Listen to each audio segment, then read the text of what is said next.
Pag-ampo sa panahon sa kalisod. Mahigugmaong Amahan, tinubdan sa kinabuhi o mga grasya. Ikaw ang akong ginauman, hilabi na karong panahona nga puno sa kalisang o kalisod. Wala ako'y laing madangpan, kundili ang imong gingharian ug ang imong gugma dinhi kanako.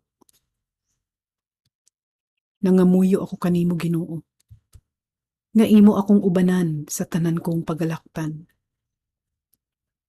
Hinaot usab nga imo akong buligan sa imong igong kusog ug grasya. Nga mo'y magtabang kanako aron malahutay kining kalisod nga akong nasinati sa kasamtangan.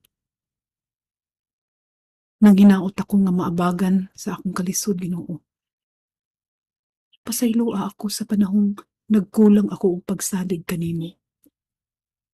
Ug pilion ng mag-uol taliwala sa mga pagsulay.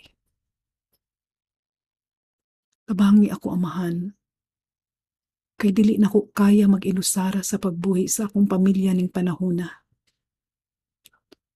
Hatagi ako og igong kapanag-ingnan.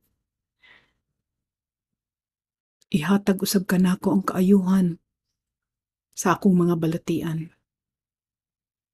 Gihangyo ko nga luguhayan pa nimo ang akong kinabuhi tungod og alang ngadto sa mga nanginahanglan pa kanako.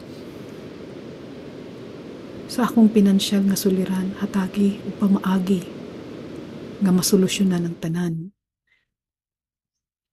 Hatagi ako og igong direksyon aron mabuhat ung unsa ang kinahanglan. Nahadlok ako sa umaabot.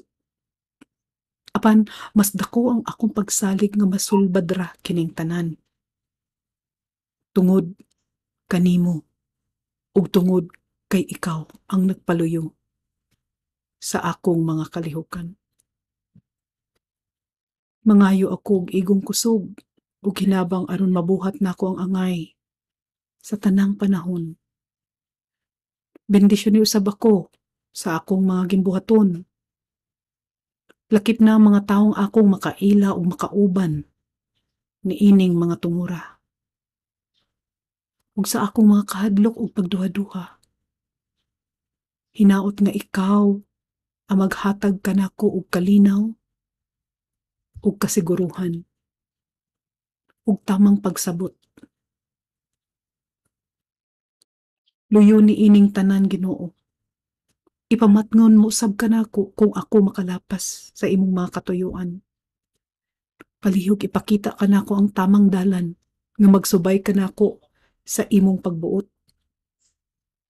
Tungod na sayod ako nga kanimo, walay kapakyasan ug ang tanan mahimutang sa kalinaw ug kaangayan.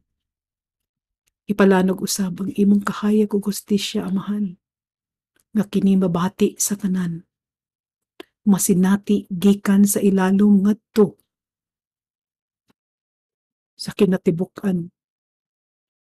Nang hinaot ako, Amahan, nga imo akong dunggon ug abagan. Amen.